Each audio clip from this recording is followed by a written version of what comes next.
What, as you understand it, is their problem with you competing?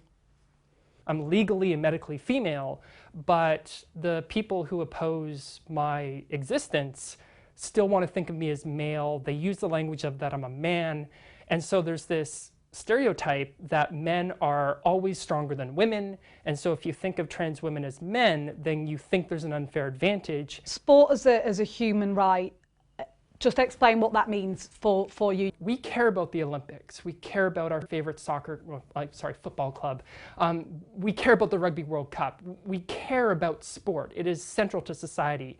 So if you want to say, well, I believe you're a woman for all of society except this massive central part that is sport, then that's not fair. So fairness is the inclusion of trans women. Do you think you'd have been a world champion cyclist if you hadn't transitioned? I don't think I am a world champion because I'm a trans woman. I put in the work.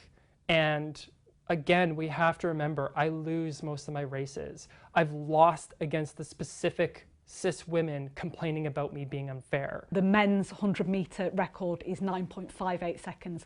The women's is 10.49 seconds. There is an undisputable advantage for men in sport, isn't there? We talk about men being faster than women. We have to be very careful what we're talking about. So the example you gave was at the in speed and strength sports, they have a 10%, 12% advantage in most scientific opinions. At the elite level, right? So when we look at the very best athletes in men and women, you see this roughly 10 to 12% gap. But if we're talking about like the average man, that's not true. But when we're talking about the IOC, we're talking about the elite level, aren't we? Of course. If you look within a single sex event, the difference between first and eighth is very large. And the difference between first and first between sexes is often smaller than the difference between first and eighth within a sex. So by that logic, would you not have male or female categories whatsoever? I think that's a great question. I think that's a different question. So I think it's not fair to trans people to say, well, in order to fix whether to include you in sport, let's just radically shift how we do sport. The IOC has no appetite for that at the moment. They are fully committed to only 2 sex categories of sport. This study by the Swedish university, the Karolinska Institute, which I know you've read closely, it does say that there's very limited change in thigh strength 12 months after transitioning and taking testosterone suppressants. Thigh strength, as you know more than anyone else, obviously a huge thing, particularly in sport, but particularly in track cycling. Do you accept that there may still be an advantage? Is it possible? Yes. However, the range of body sizes and strength levels within a sport, you can be successful with massively different body compositions, even within my sport. So again, a British example would be Victoria Pendleton. Teeny tiny skinny legs, best in the world. If Chris Hoy was to transition at a master's level, if he was to take testosterone suppressants for 12 months and then compete at a master's level against Victoria Pendleton, he would beat Victoria Pendleton. Would he? She would beat Victoria Pendleton.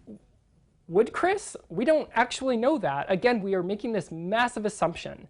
But I think that's a fair assumption to make, don't you? No, we haven't seen this in the rest of sport. So again, trans women have been allowed to openly compete since 2004, since the 2004 Olympics.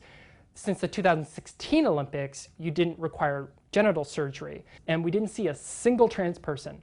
So it was already the case that an unscrupulous country could have taken someone like Chris Hoy and met the testosterone policy, gave him a passport for female and said, off you go to Rio.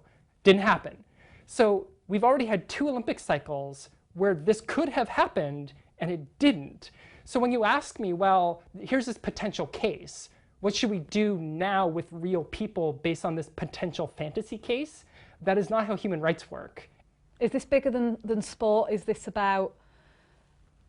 it more important that trans women feel that they're included than to maintain a category within sport? I think you're asking me, is like trans women inclusion more important than fairness in sport? But again, my point is that trans inclusion is fairness. It is unfair to exclude legal and medical women, trans women, from women's sport or part of society. So this is much bigger than sport in that it's the proxy for all of trans inclusion in society. Talk of bathrooms has shifted into sport by people who don't care about sport. So I think it's clear that this issue is bigger than sport.